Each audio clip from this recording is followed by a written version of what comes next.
복음이 고플 때 복음 한 끼. 네, 오늘 복음 한 끼를 드시러 오신 분들 환영합니다. 복음 한 끼, 참 이 말 참 좋아요. 복음 한 끼.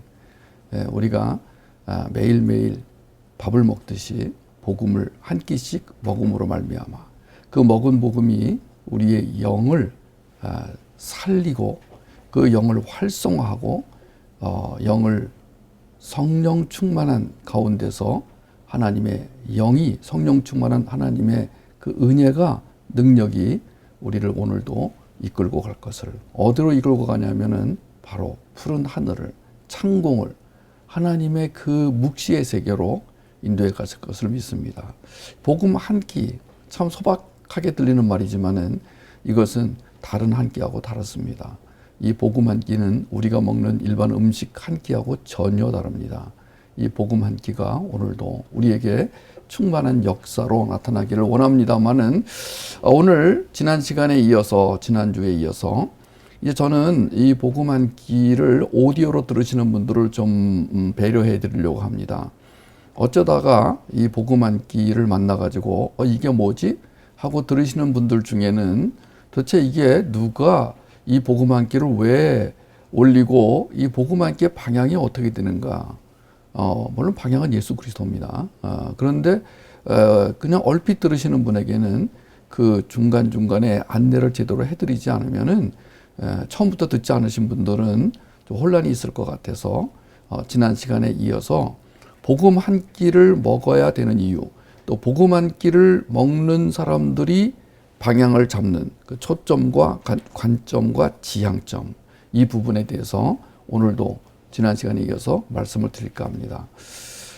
나준 울타리 편집인의 글에다 썼습니다만은 그 내용을 조금 더 수정하고 보완해가지고 여러분들에게 알기 쉽도록, 이미 알고 계시는 분들도 계시지만 그러나 아직도 긴가민가 하는 분들, 정리가 아직 안 되시는 분들을 위해서 오늘도 이 세 사역의 융합, 이것이 왜 중요한지, 복음 한 끼를 먹는 사람들에게 있어서 하나님이 주시는 사역, 미니스트리가 있습니다.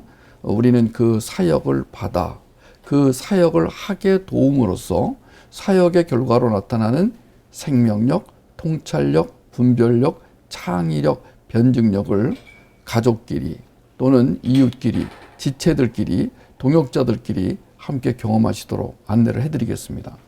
오늘도 복음 한 끼를 드시러 오신 분들에게 그리스도의 십자가를 알고 그분의 부활을 경험하고 그것을 볼 줄 아는 영적 지각으로 충만해서 우리 자신뿐 아니라 우리 자녀를 변증 전문가와 양육 전문가로 세워져가는 그 모습, 그것을 참 복되다 하시는 주님을 이 시간에도 기억하셨으면 좋겠습니다. 그러기 위해서는 이 복음과 회복과 문화, 이 세 사역의 융합이 필요한데 생각할수록 참 기가 막히는 이 세 개의 융합 조합을 기억해 주시기를 바랍니다. 이 자리를 빌어서 여러 번 말씀드렸지만 자녀 양육, 다음 세대 부흥을 위한 효과적인 사역 형태로 우리가 가진 이 컨셉이 맞다고 저는 확신합니다. 복음사역, 회복사역, 문화사역의 융합입니다. 이 세 가지 사역을 통해 건강한 자녀, 이 건강하다는 것은 5G's 파워, 생명력, 통찰력, 분별력, 창의력, 변증력이 내외로 왕성하게 나타나고 살아나서 그 크리스찬 삶의 조화와 균형, 우선순위가 지켜지고 천직 찾기는 물론이며 성경적 결혼의 의미를 알고 어려서부터 바른 신학과 교리를 가지고 하나님의 계시를 이해하게 하는 양육이 가능하도록 부모를 먼저 도와야 한다. 이런 제 생각이 맞았습니다. 시간이 갈수록 나타나는 열매들로 인해서 확신은 깊어져 갑니다. 그러니까 많은 분들이 와서 아멘, 할렐루야 하진 않지만 그러나 점점 이 새 사역을 통해서 확실하게 주님 안에서 건강하게 세워져가는 부모님들, 또 어린아이들을 볼 때마다 얼마나 든든한지 모르겠습니다. 저는 이제 복음사역, 첫 번째 복음사역입니다.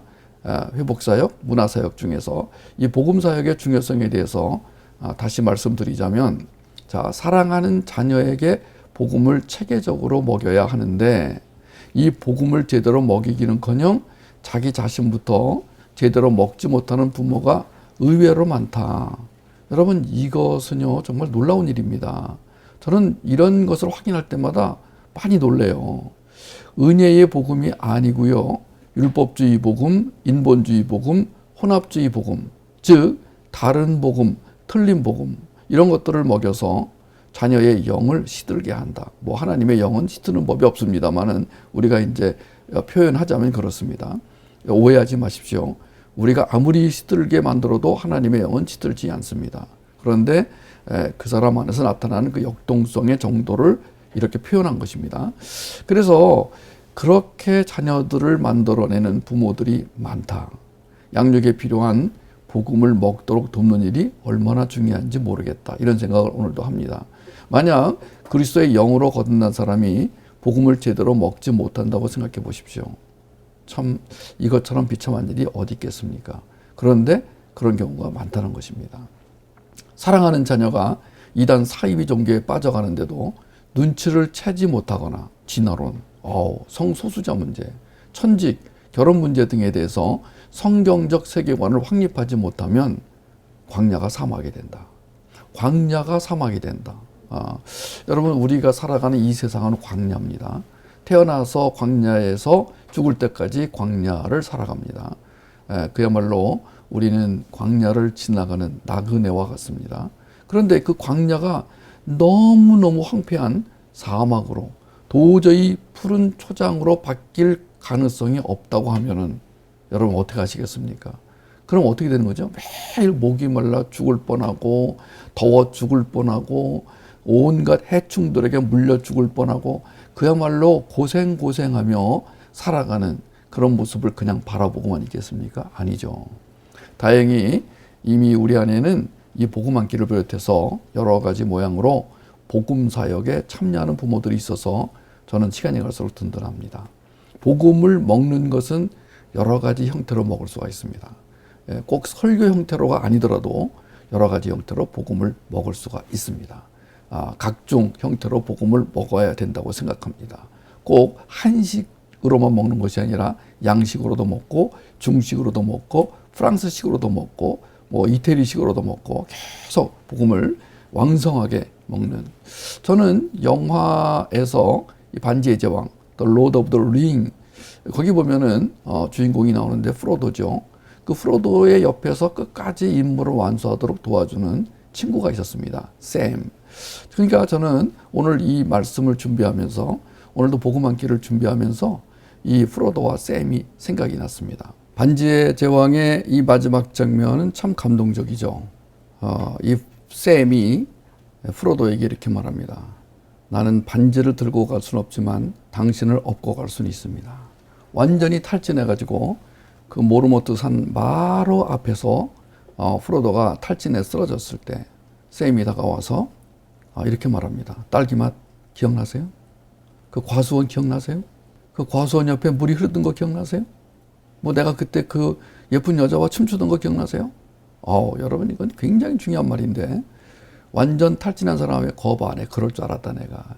그러니까 오지 말자 그랬지. 이렇게 말하는 게 아니라 이 프로도의 그 기운을 북돋아주기 위해서 그 옛날 함께 그 살았던 고향의 그 아름다운 모습을 떠올려 줍니다. 그러면서 그래도 안 일어나니까 이 샘이 화가 납니다. 그까지 반지 던져버리세요. 이거는 던져버리라는 게 아니라 당신이 그 반지 때문에 이렇게 고생했군요라는 역설적 표현입니다. 그러고 나서 이 샘은 바로 프로도를 업고 가기 시작합니다. 저는 우리 어린이들에게 이 장면을 보여주면서 참 많은 얘기를 했었어요. 앞으로도 이 영화 가지고 제가 얼마나 많은 얘기를 더 할 수 있을지 모르겠어요. 이 작품도 작품이지만 소설도 소설이지만 이 영화를 만든 참 감독 대단하다고 생각하는데, 이 영화를 만들기 전에는 이류 감독에 불과했었는데 이 영화를 통해서 세계적인 감독이 되었어요. 이 영화 속에 나타난 그 메시지와 메타포와 이미지는 우리에게 굉장한 통찰력을 주고 있습니다. 이 여기 나오는 반지의 제왕에 나오는 샘과 프로도, 저는 여러분 부모와 자녀가 샘과 프로도의 관계처럼, 뭐 부모가 주인공이 되든 자녀가 주인공이 되든 나머지는 셈이 되는. 그러니까 여러분 가족 중에 어떤 부분에 따라서는 이런 일을 할 때는 아빠가 주인공, 이런 일을 할 때는 엄마가 주인공, 이런 일을 할 때는 아들이 주인공, 이런 일을 할 때는 딸이 주인공. 그러면 나머지는 전부 뭐예요? 헬퍼가 되는 거죠.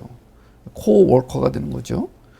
그러니까 이 반지의 제왕에는 나오는 샘과 프로도 같이 이 복음 사역에 참여하는 부모들은 이제 자녀와 함께 이 광야 같은 세상을 살아가면서 내가 먼저 복음을 먹고 자녀에게 이 복음을 먹여주겠다. 너무 중요하죠. 두 번째는 회복 사역인데 회복 사역의 중요성도 이건 거듭 말할 필요가 없습니다. 요새 매일 나오는 뉴스만 봐도 엮이는 가정이 얼마나 우리 주변에 많은지 놀랄 정도잖아요. 문제는 예수를 그리스도로 믿는 가정의 자녀들도 엮이는 가정, 엮이는 교회, 엮이는 사회에서 받는 상처로 인해 도피와 반항의 그네를 타고 있는 경우가 많다는 것입니다. 그런 아이들이 기하급수적으로 늘어나는데도 어떻게 할 수가 없어가지고 방치하는 부모들이 정말 많다는 것입니다. 자기가 사랑의 결핍 원인 제공자라는 사실도 모르고 종교 생활을 강요하는 부모들이 우리 흠스에 와서 회복을 경험하는 모습은 경이롭기까지 합니다. 정말? 저는 흠스에 와서 그 간증하시는 분들 얘기 들으면 정말 그런 생각이 들어요.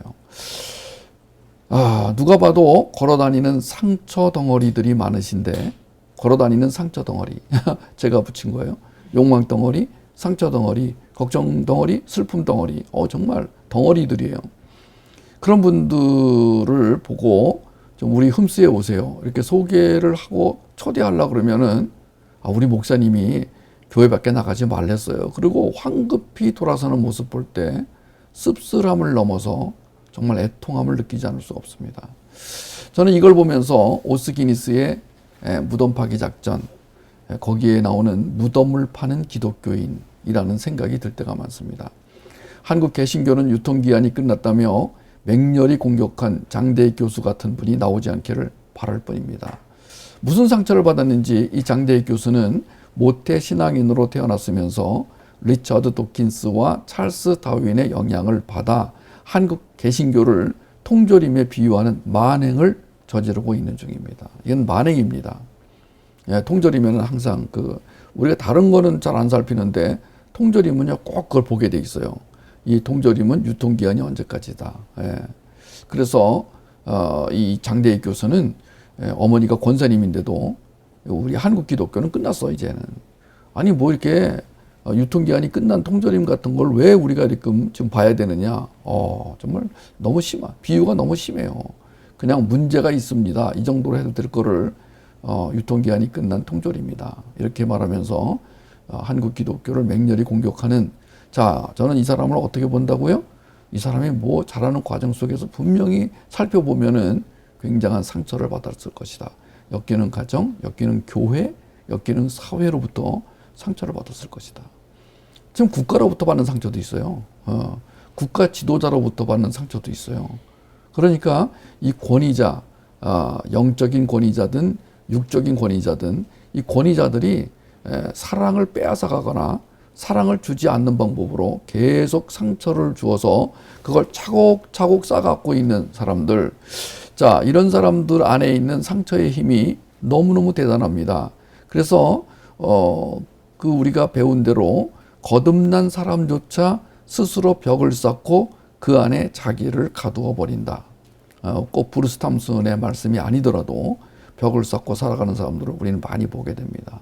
오늘도 그 벽을 쌓고 나오지도 않고 들어가지도 않고 꼭꼭 숨어라, 머리카락 보일라, 이렇게 자기 스스로를 가둬놓고 있는 분들이 얼마나 많은지 모르겠어요. 나오세요. 그러면 나갈 힘이 없어요.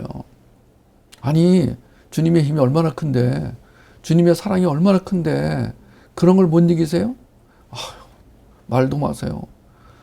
당신이 말은 그렇게 하지만 나는 나갈 힘이 없어요. 여러분, 이런 친구들이 점점 많아집니다. 이제는 그냥 원룸, 그냥 조그만 방, 토끼장 같은 방에 그 안에 들어가가지고 나오지도 않습니다. 이런 사람들을 보면서 해결책은 무엇인가? 이제 교회 안에서 치유 사역한다면서 교인들 앞에서 나는 알코올 중독자라는 거를 자랑스럽게 외치는 경우도 있다. 외치게 하는 경우도 있다. 지난 주에도 말씀드렸지만 뭐 어디라고 말하지 않겠습니다만 여러 군데에서 그런 치유 사역을 하고 굉장히 인기가 좋습니다. 저는 근데 그게 문제가 있다고 생각을 합니다.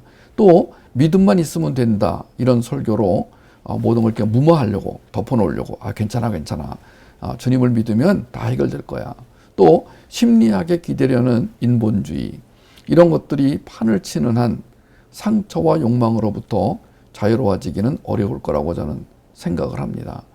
회복사역의 문제가 정말 시급합니다. 일단 회복의 정의부터 수상한 게 참 많습니다. 무엇을 회복이라고 하느냐 이거부터 살펴야 된다고 생각하는데요. 복음적 시각에서 보면은 이단성이 농후한데도 치유라는 이름으로 쉽게 받아들이려는 기독교인이 정말 많다. 설명해줘도 모르더라. 오히려 왜 비판하냐고 왜 정죄하냐고 따지는 경우도 있습니다. 지성소에서의 직면이 상담이나 나눔과 비교조차 안 되는 해결책인데도 목회에 성공했다는 분에게 설명했더니 못 알아들으시더라고요.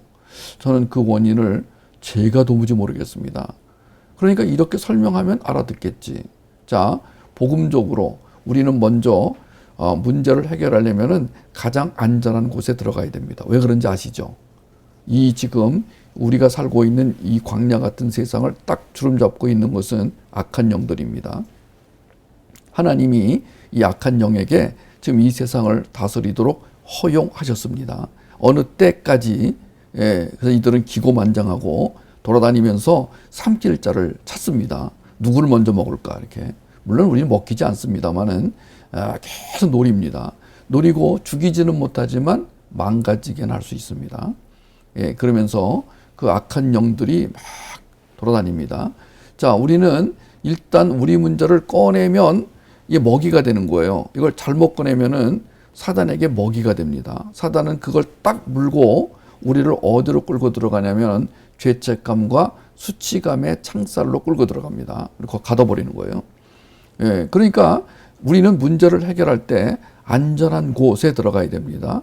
이 우주에서 안전한 곳은 지성소밖에 없습니다. 우리는 뭐 어린이가 앞에서 우리 모두 지성소에 들어왔습니다. 그러면 자식아 네가 뭘 알아? 이러지 않습니다. 우리는 예수 그리스도의 이름으로 드리는 예배는 그리고 예수 그리스도를 주님으로 믿은 사람들, 어린이를 포함해서 의식이 있는 사람들, 내가 의식적으로 저는 예수님을 구주로 믿었어요 라고 신앙 고백을 한 사람들은 전부 예배를 드릴 수 있고 예배 인도자가 될 수 있다고 믿기 때문에 그 예배 인도자를 따라서 어디로 들어갔어요? 안전한 곳에 들어갔습니다. 그런데 이런 개념이 없는 거예요. 그냥 예배당은 안전하겠지. 십자가를 갖다 걸면 안전한 곳이 되겠지. 아니요, 그렇지 않습니다. 이건 드라큘라 영화에 나오는 그런 개념이에요. 드라큘라 영화에서는 십자가를 딱 꺼내면은 드라큘라가 멈칫하는 그런 코미디, 그건 코미디입니다.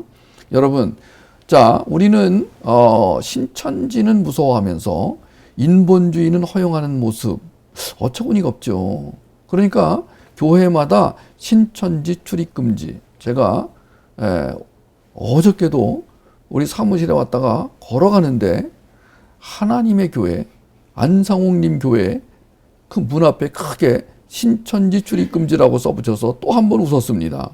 안상홍도 신천지는 무서워하는구나. 여러분, 지금 우리가 이 복음주의 교회에서는요, 이단 사이비의 출입을 금지하고 거기에 빠질까봐 노심초사하는데 진짜 무서운 적이 있습니다. 뭐라고요? 인본주의. 저는 교회 안에 인본주의가 들어와서 교회를 세속화 시켰다, 시킨다, 시킬 것이다. 자, 시켰다는 뭘로 확인하냐면은 데이빗 웰즈의 신학실종과 오스키니스의 무덤 파기 작전에서 확실하게 저는 확인했습니다. 그러니까 이 인본주의가 교회 안에 들어와서 교회를 무너뜨리는데 그 인본주의가 바로 치유 사역에도 들어온다는 것입니다. 그러니까 치유라는 이름으로 인본주의가 들어오는 것을 어떻게 가려내고 막을 수 있느냐. 자, 먼저 상처의 힘이 얼마나 대단한가 이거부터 살펴야 됩니다. 그러면은 성경에 나오는 그 인물들 중에서 하나님의 뜻을 잘 이루고 갔더라도 그가 살아가는 모습을 살펴봤더니 다윗 같은 사람 같은 경우 이 상처의 힘이 얼마나 대단한지를 잘 보여주더라. 다윗만이 아니죠. 성경 안에 이 상처로 인해서 정말 참 슬프게 살다 간 사람은 헤아릴 수 없이 많습니다. 자, 이 상처, 이것은 트라우마가 아니라 결핍입니다. 이 결핍은 복음에 대한 간절함은 물론이고 하나님으로부터 생명력 공급을 방해하고 벽을 쌓게 해서 부정적 성격을 만들어내게 한다는 데 문제가 있습니다. 이 반지의 제왕에 나오는 인물들 보면은요, 전부 상처투성이에요. 영화를 볼 때 저는 상처를 중심으로 봅니다. 저 사람이 왜 저런 행동을 하지? 예외 없이 상처로 인한 결과. 그러니까 모든 시나리오 작가, 드라마 작가들은요, 공통점이 있어요. 영화와 드라마에 나오는 주인공들이 전부 상처로 인해서 그 보여주는 행동, 그 인과관계를 너무너무 잘 보여준다는 거예요. 반지의 제왕에 나오는 인물도 마찬가지인데 주인공 프로도와 골룸, 특별히 이 프로도와 골룸 이 두 캐릭터를 톨킨이 아예 걸어다니는 상처 덩어리로 묘사한 이유는 분명해 보입니다. 임무보다 중요한 건 회복이다. 미션보다 중요한 건 리카버리다. 자, 임무보다 중요한 건 회복이다. 미션보다 중요한 건 리카버리다. 그러니까 우리는 어디에다 딱 방점을 찍기 쉬우냐면 임무. 예. 그러니까 우리는 전부 뭘 하는 쪽에 초점을 맞춥니다. 하냐 안 하냐. 우리에게 있어서 늘 도전하는 과제가 뭐냐면 할 것이냐 말 것이냐. 뭘 할 것이냐. 얼마나 할 것이냐.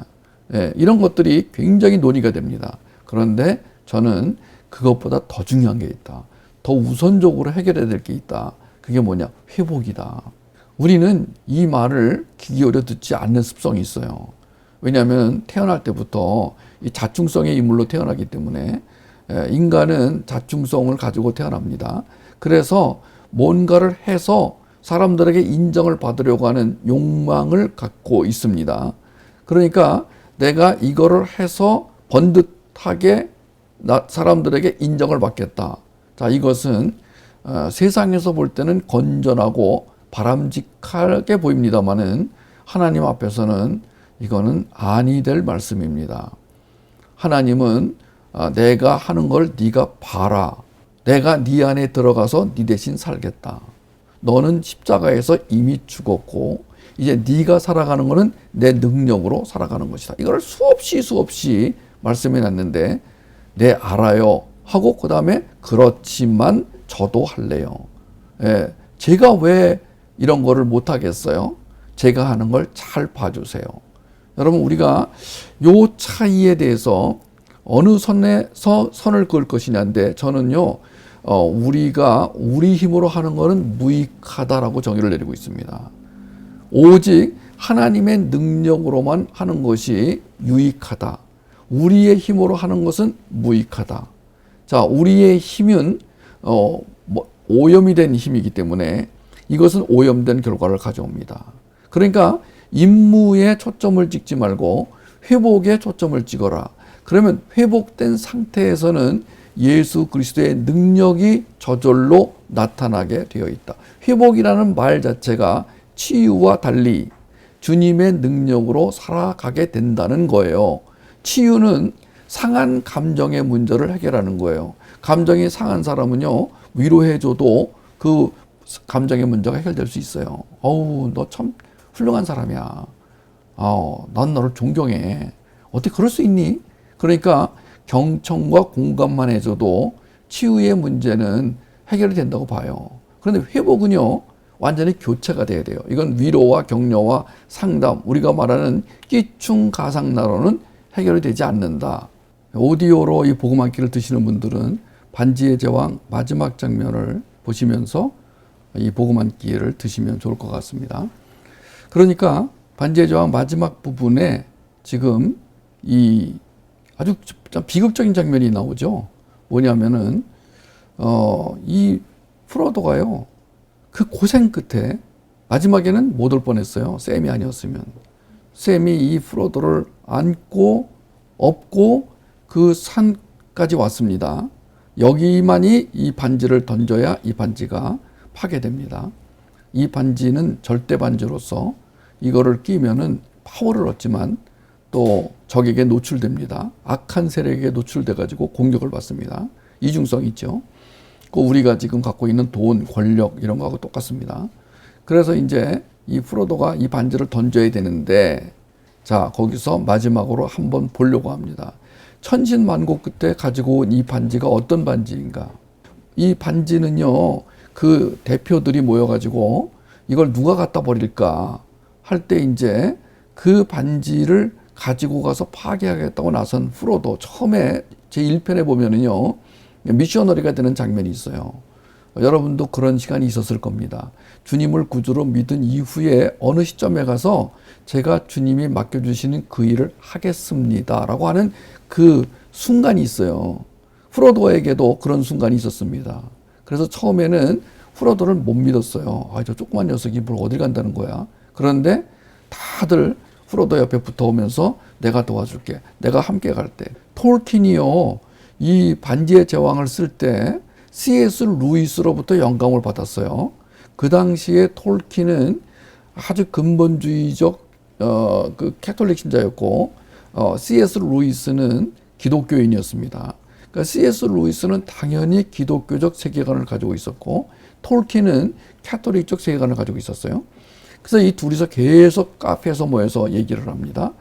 그때 당시만 해도 이 톨킨이 이 반지의 제왕의 구상이 굉장히 어려웠던 때입니다. 근데 그것을 절친인 C.S. 루이스가 계속 영향을 줘가지고, 사실은 이 반지의 제왕은 C.S. 루이스의 작품이라고 해도 과언이 아니에요.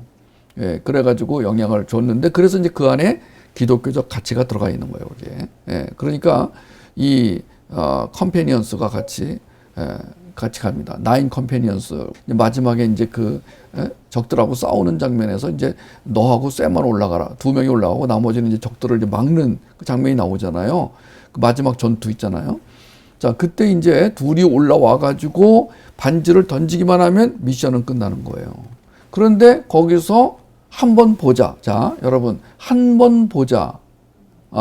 여러분, 게임을 한 번만 할게. 예. 내가 돈을 한 번만 더 바라볼게. 내가 그 사람을 한 번만 더 만날게. 내가 거기를 한 번만 더 가볼게가 굉장히 위험할 수 있어요. 오늘 이 마지막 장면이 그걸 보여주는 거예요. 아니나 다를까. 반지를 딱 보는 순간에 매력이 느껴집니다. 매력. 여러분, 이 매력이 굉장히 또 중요한 단어입니다. 여러분이 뭔가를 볼 때 매력적이다 하면은 동시에 떠올라야 되는 게 있어요. 위험하다. 나쁘다라기보다도 위험하다. 되게 문제가 있는 것들은 매력적입니다. 우리가 지금 예수의 이미지를 가진 사람들은 매력이 있어 보이지 않습니다. 이 매력이라는 것은 뭐 섹시한 매력이라든가 이 세상이 그 말하는 소위 그 매력이라는 것은요, 위험한 경우가 굉장히 많습니다. 아마 거의 대부분이라고 봐도 과언이 아니죠. 그래서 우리는 이 매력에 끌려가는 걸 조심해야 돼요. 매력에 빠지는 걸 조심해야 돼요. 매력적인 사람이 되겠다는 그 의지를 우리는 굉장히 위험하게 생각합니다. 그렇다고 뭐 화장도 안 하고 머리 부스스하고 뭐 이렇게 이도 안 닦고 고춧가루 2개 끼고 이러고 다니는 것도 추하지만, 여러분, 너무 이 세상이 매력적인 사람 위주로 흘러가고 있기 때문에 위험한 거예요. 더군다나 연예인들은 매력적인 사람이 되기 위해서 일부러 수술을 하고 일부러 거기다 주사를 놓고, 그래서요, 이 어린아이들이 그 가공된 매력에 빠져버리는 거예요. 여기 이 한 장면에 그 메시지가 다 들어있는 거예요. 그러니까 이 장면 가지고 설교를요 2시간도 할 수 있어요. 예. 조금 보여주다 또 설교하고 조금 보여주다 설교하고 그러면 애들이 10번 봤는데도 또 감질 나가지고 좀 제발 좀 보여주세요. 제가 그 전에 어느 교회 가서 강의하는데 그렇게 했더니만 애가 화를 내더라고요. 하나 이거 화를 내더라고요. 좀 끝까지는 봐주세요. 이렇게. 그래서 야, 이놈아, 끝까지 보면 니네 설교 안 들을 거 아니야. 미안하지만 내가 중간중간에 설교 좀 하고 보여줄게. 그랬더니 화를 막 내더라고, 어떤 애가. 여러분, 이 장면에 교훈이 굉장히 많습니다. 여기에서 이제 결국 프로도는 이런 말을 내뱉고 맙니다. Ring is mine. 이 세상에 있는 것들은요, 그 어떤 것도 나의 것이 없습니다. 나의 것이 아닙니다. 심지어 내 자식도 내 것이 아닙니다. 내 부모도, 물론 부모는 뭐 내 것이라고 생각하는 자녀는 거의 없지만 자식은 내 거라고 생각하는 부모가 꽤 됩니다. 없습니다. 아무것도 없습니다. 여러분, 그래서 결국은 이제 반지를 끼고, 그리고 이제 숨겨지죠. 그리고 이제 그때부터 이제 프로도는 이제 다시 산으로 내려와 가지고 이제 큰 권력을 가지고 살지도 모르는 상황에서 이게 또 웬일입니까? 또 골룸이 또 나타나 가지고 샘을 후려치고 이제 프로도의 손을 물어뜯어서 반지를 빼앗죠. 이 골룸은 이름이 두 개예요. 골룸과 스미골인데, 스미골이 원래는요 프로도와 같은 계열의 사람이었어요. 그런데 저렇게 괴물로 바뀐 게 뭐냐면은 반지를 쫓다. 여러분, 평생 이 세상에 있는 것들을 쫓다 괴물로 바뀐 사람이 무지하게 많습니다. 괴물이 되지 마시기 바랍니다. 여러분 자녀를 괴물로 키우지 않게 되기를 바랍니다. 오늘 오신 분들은 괴물이 한 명도 안 나오게 되기를, 괴물을 한 명도 안 키우게 되기를 축복합니다. 결국은 이 골룸은 반지를 갖고 용암에 떨어지는 마지막 순간, 용암에 몸이 닿는 그 순간, 용암에 몸이 녹아 들어가는 순간까지도 반지를 바라봅니다. 이게 매력이에요. 이게 매력인 거예요. 자기가 죽어가는지도 모르고 그 마지막 순간까지 그걸 바라보는, 여러분. 그리고 이제 다행히도 프로도는 그 떨어지는 순간에 바위를 잡았습니다. 그때 샘이 또 나타나죠. 여러분, 죽을 때까지 옆에 있어줄 샘 같은 사람이 있다면 얼마나 감사하겠습니까? 다 여러분 프로도가 되고 싶어 하죠. 그런데 오늘 여기 오신 분들은 샘이 되시길 바랍니다. 샘이 뭐라고 합니까? 제발 당신을 떠나보내지 않게 해주세요. 그리고 나의 손을 붙잡으세요. 여러분, 우리 가족이 어느 한 사람이라도 기진맥진하여 또는 유혹에 빠져 그렇게 탈진하여 떨어져 갈 때 손을 다 내밀고 나로 하여금 너를 떠나보내지 않게 해다오. 굉장히 영어로서는 굉장히 좋은 표현입니다. 이것은 Don't let go. 내가 너를 떠나보내지 않게 해다오. 여러분, 참 좋은 표현이잖아요. 떠나가지 마. Don't do it. 이게 아니고 Don't let go. 여러분, let이라는 표현을 씀으로 해서 굉장히 그 영어가 달라졌어요. 그러지 마. 안 돼. 우리 한국말로 그러잖아요. 영어로는 Don't let go. 여러분, 그러면서 이제 샘이 결국은 프로도를 손 잡아서 끌어올리죠. 여러분, 이 장면, 오늘 우리는 이 세상을 살아가면서 공동체로 산다는 것, 가족으로 산다는 것의 의미를 제가 오늘 이 영화를 통해서 말씀드리고 있는 건데요. 오늘 그 오디오로 복음 함께 들으시는 분들은 반지의 제왕 안 보신 분이 없겠죠. 너무 유명한 영화라서 오늘 다시 한번 그 몇 장면을 보시면서 이 세 개의 사역, 복음사역, 회복사역, 문화사역, 그리고 공동체, 가족, 이 개념들을 다시 한번 좀 되돌아보는 시간이 되었으면 좋겠습니다. 자, 계속하죠. 우리에게 회복사역을 주신 하나님을 찬양합니다. 정말 놀라운 일입니다. 이번에 본부에서 키즈 음수가 열렸죠.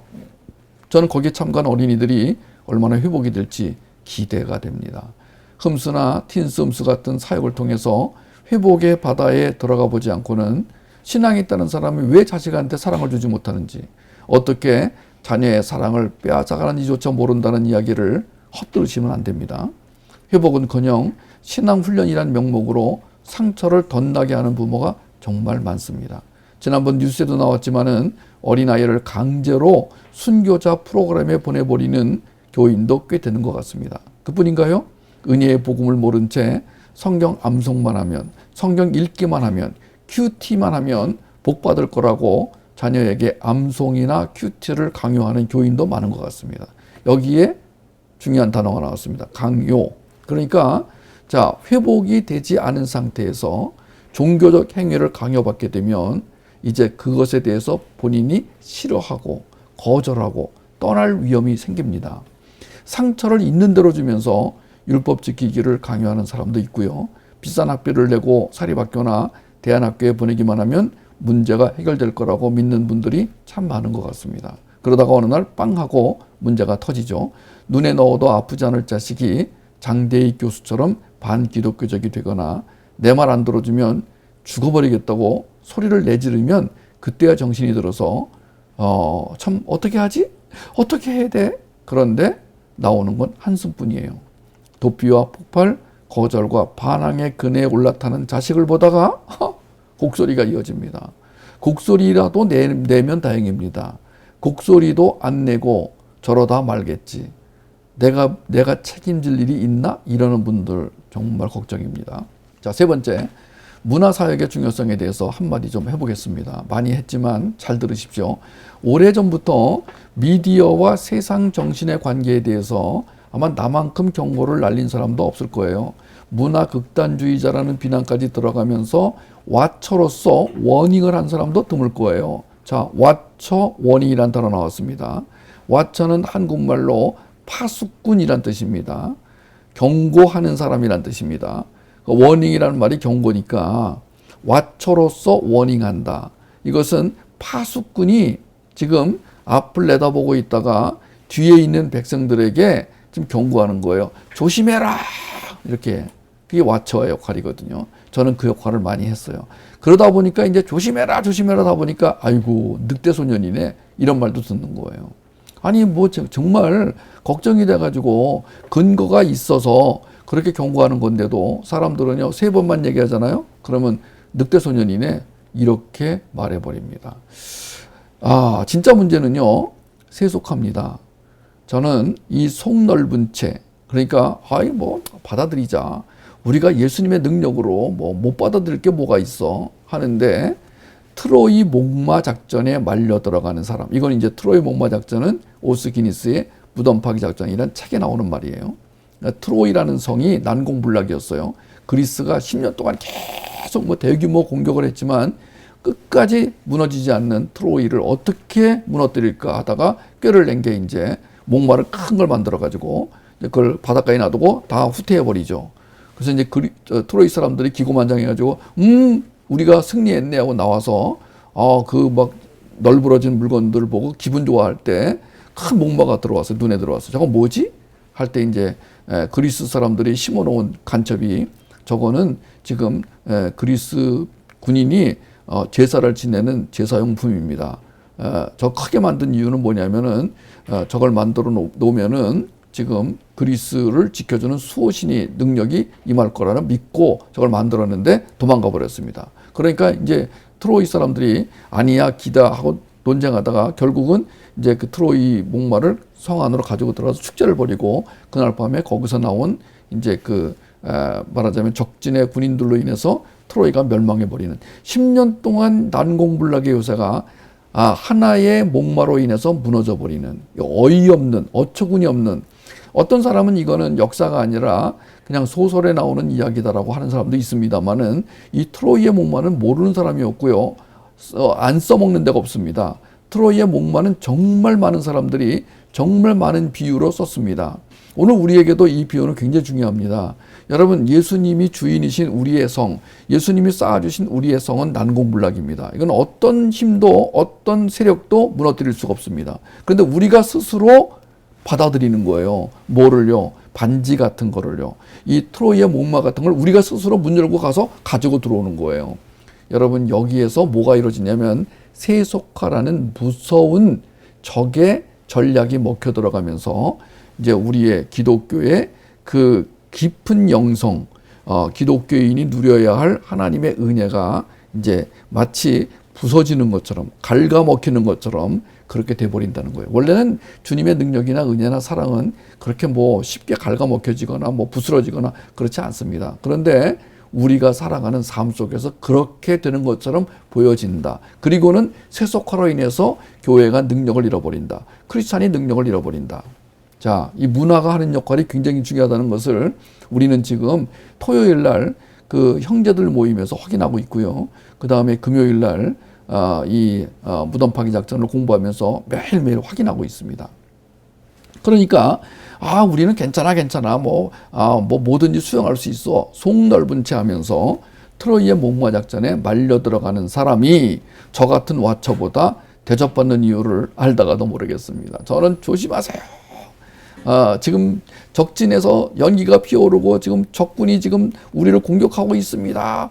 적의 지금 전략이 우리들을 향해서 먹혀 들어오고 있습니다. 지금 조심하셔야 됩니다. 이런 말을 하면 저 자식 또 그러네 저거. 재수 없어. 이런 반응을 보이는데 오히려 딱 문을 열고 받아들이는 사람들은 역시 대인이야. 이렇게. 저는 뭐예요? 저는 소인이야. 에? 여러분 이러시면 안 됩니다. 성경은요 반 이상이 경고하는 거예요. 그 선지자들은요 너무 경고를 많이 해가지고 맞아 죽은 사람도 있었어요. 교인이 교회당 밖으로 나가는 건 극도로 경계하면서 문화가 교회 안으로 들어오는 거는 팔 벌려 환영하는 사례를 대라면 저는 얼마든지 될 수 있습니다. 그들 밑에서 우리 아이들이 미디어와 세속화라는 방사능에 노출되어 하루하루 죽어가는데도 책임질 사람이 없다는 건 심각한 일이 아닐 수 없습니다. 복음 사역이 하나님을 아는 사역이고 회복 사역이 자기 자신을 아는 사역이라면 문화 사역은 세상 정신이 무엇인지 아는 사역이다. 이렇게 정의를 내릴 수 있습니다. 기독교 신앙에서 이 안다는 건 대단히 중요합니다. 모르면 당하게 마련이기 때문입니다. 문화 사역은 와처로부터 시작해 가이드와 프로듀서로 발전해 나가는 사역입니다. 한국 교회는 와처의 역할도 안 한 채 가이드와 프로듀서가 되려 하든지 아니면 아예 셋 다 안 하려고 하든지 극과 극인 것 같아요. 문화 사역만큼 남용되고 오용되고 무시되는 단어도 없을 겁니다. 이상한 일은 교회 열심히 다니는 분들에게 저희 낮은 울타리 안에서 조용히 이루어지고 있는 JPA나 NCS나 복음변증학교나 틴스 음수, 키즈 음수를 설명해 줘도 못 알아듣고 거절하는 분들이 너무나 많다는 거예요. 너무 안타까워요. 문화가 폭발하고 문화가 사상까지 잡아먹는 시대에 문화 사역의 중요성을 모르다니 정말 기가 막힐 뿐입니다. 겨우 한다는 말이 우리 아들이 게임 중독에 빠졌는데 어떻게 좀 말 한마디로 좀 그만두게 할 수 없어요? 저는요 교회 가서 사역을 마치고 나오려고 하면 꼭 이런 분들이 졸졸 따라오면서 마치 알약 하나 주면 날 것 같은 그런 말을 할 때 뒤집어집니다. 권사님 한마디로 어떻게 그걸 고쳐요? 이미 오랫동안 병이 들어온 친구한테 어떻게 말 한마디로 그걸 고칠 수 있어요? 권사님 지금부터 시작입니다. 이제 권사님이 사역을 하셔야 됩니다. 들은 척도 안 하세요. 자, 복음 사역과 회복 사역은 물론 문화 사역을 통한 통찰력과 분별력 없이 자녀를 키운다는 건 소경이 소경을 인도하는 것이다.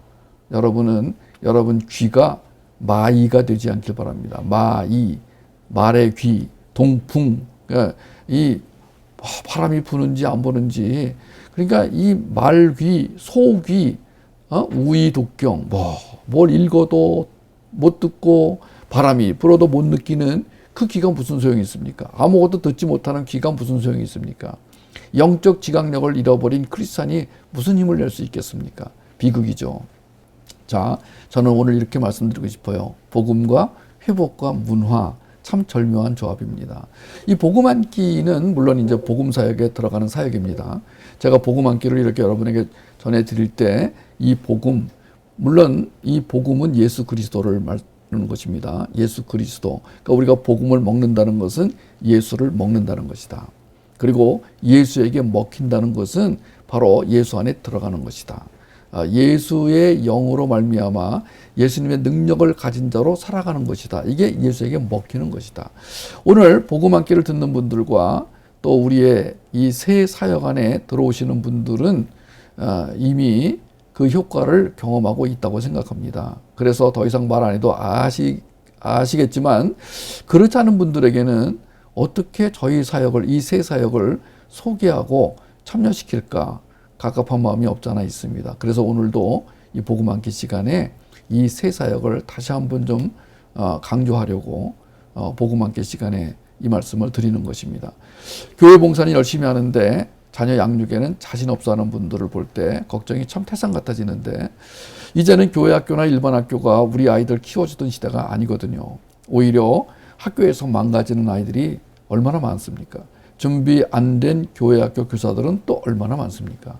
지금 제가 언급하는 이 복음사역, 회복사역, 문화사역은 사실 부모보다 교사에게 먼저 필요하고 또 교사보다는 우리 아이들에게 필요한데 형식적으로라도 이 세 개의 사역을 융합시켜서 양육하고 교육하는 교회를 저는 본 적이 없습니다. 혹시 여러분 그런 교회가 있으시면 소개해 주십시오. 그러면 우리 월간지나 NBS 방송을 통해서 기꺼이 소개해 드리겠습니다.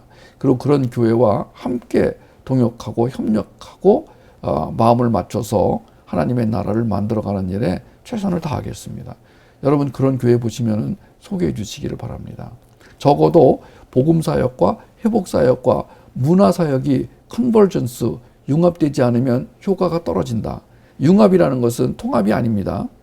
융합은 결합이 아닙니다. 이 융합이라는 단어가 굉장히 아주 묘한 단어입니다. 이게 절묘한 단어입니다. 융합되어서 세 개의 사역, 이 세 사역이 융합이 되어서 우리 부모와 교사와 자녀들에게 적용되어질 때 나타날 하나님의 능력, 하나님의 그 영광, 하나님의 나라, 그걸 기대하는 것입니다. 오늘 복음 함께 드시는 분들 잘 생각해 보세요.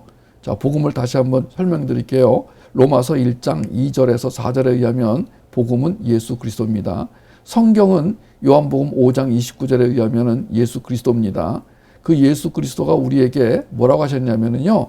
요한복음 6장 48절과 4장 32절에 나를 먹고 나에게 먹히라라고 하셨어요. 그래서 우리는 드리면 받는다느니 영적 능력을 추구해야 한다느니 기도하는 부모 밑에 망가지는 부모가 없다느니 이런 말들에 빠져가지 않습니다. 그런 말은 성경에 나오지 않습니다.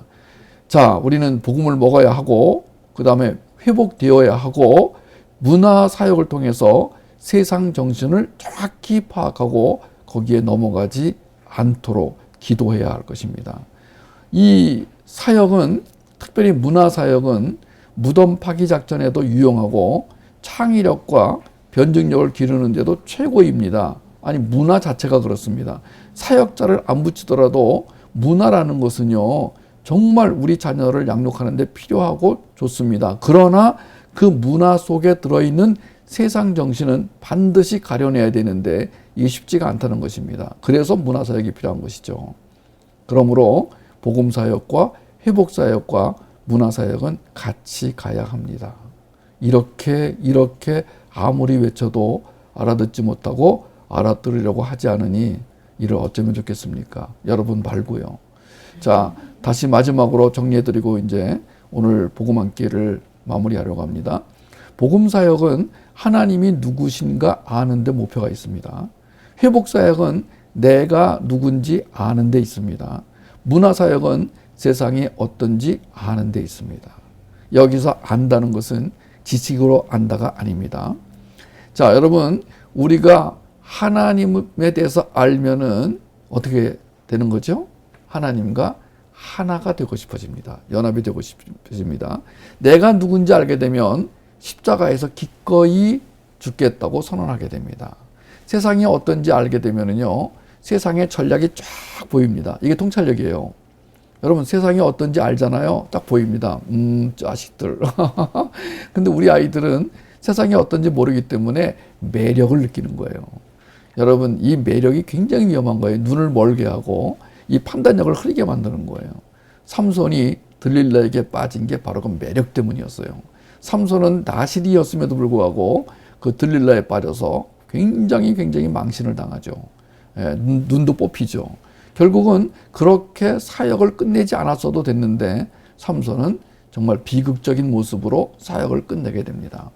우리는 어떤 식으로 살든 하나님에 의해서 인도되어지며 하나님의 목표 지점에 도달해 갈 것이고 하나님이 맡겨주신 사역을 감당하게 됩니다.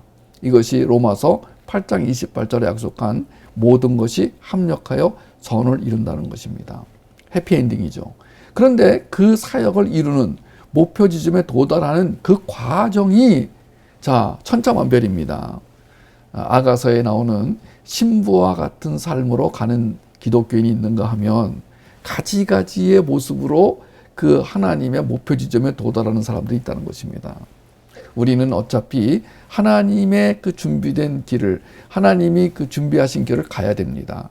그런데 가게 될 때, 어떻게 갈 것이냐. 저는 여행을 하는 사람들, 아주 극단적인 예, 제가 늘 듭니다만은 비행기에 두 사람이 타고 있는데 한 사람은 자살하러 가는 사람이고 한 사람은 결혼하러 가는 사람이다. 아주 극단적인 예를 제가 듭니다만은 그래서 외모는 비슷합니다. 똑같이 양복을 입고 똑같이 좌석에 앉았는데 이 두 사람의 삶의 지금 방향이나 그 내면의 상태는 완전히 다르다. 여러분 이 땅에 살고 있는 사람들이 다 비슷해 보입니다. 어떤 사람은 그 비슷한 상황에서 뛰어오르려고 돈과 권력을 추구합니다. 우리는 돈과 권력을 추구하지 않습니다. 그래서 자칫하면 자기가 뒤떨어진다고 생각하기 쉽습니다. 그러나 그렇지 않습니다. 우리 안에 예수 그리스도의 능력, 그 은혜, 그 사랑, 그 복음의 그 열매가 주렁주렁 풍성하게 맺히게 되면은 여러분 겉으로는 비슷하지만 하나님의 눈으로 볼 때는요 엄청나게 다른 삶을 살게 되는 것입니다. 그러면서 하나님의 목표 지점까지 쫙 날개를 펴고 올라가게 됩니다. 여러분이 이 땅에 태어나서 죽을 때까지 어떤 인생을 살게 될 것입니까? 우리가 때로는 폭풍우가 갇히고 때로는 비바람이 불고 때로는 번개가 내리치잖아요. 그러나 안심하십시오. 주님이시라는 비행기는 추락하지 않습니다. 다만 흔들릴 뿐입니다. 잘 들으세요. 흔들릴 수는 있습니다. 누구 때문에? 나 때문에. 그러나 떨어지지 않습니다. 여러분 그 비행기를 타고 오늘도 올라가시기를 바랍니다. 그런데 주님이 네가 할 일이 있다는 거예요. 내가 이 비행기다. 너는 가만히 타고 있으면 된다. 그런데 넌 아무것도 안 해도 되지만 네가 할 일이 있다. 그게 뭐냐? 나를 의존하는 것이다. 나와 연합하는 것이다. 그 연합과 의존에 우리가 명심해야 될 게 있어요. 하나님, 그러면 제가 주님과 연합하고 의지하면 가만히 있으면 됩니까? 그래, 가만히 있으면 된다. 그런데 하나님, 주님이 저에게 지금 주님의 그 주시는 사역을 누리라는 마음을 주시는데 어떻게 할까요? 그래, 그건 내 선물이야. 네가 나와 하나 됐지, 나와 멍에를 같이 맺지, 그러면 내가 앞으로 갈 때 너도 같이 가는 거야. 그게 사역이야. 자, 멍에를 같이 맺어요. 멍에를 맺는데요, 이 어미소는 밖에 있어요. 어린소는 안에 있어요. 그래서 어미소가 끌고 갑니다. 그러면 이 어린이는 붕 떠서 가는 게 아니에요. 같이 걸어갑니다. 여러분, 형태로는 같이 걸어가는데 누가 이 걸음을 인도하고 누가 이 사람을 인도하고 누가 이 비행기를 띄우느냐? 하나님이 띄우십니다. 나는 그럼 뭐 하는 거죠? 같이 걸어가는 거예요. 그러니까 보면은요, 나도 같이 일하는 것처럼 보이는 거예요. 그게 뭐냐? 자, 회복사역, 문화사역, 복음사역에 네가 참여해다오. 거기 참여해서 내가 그 사역을 통해 주시는 걸 누리기만 하면 된다.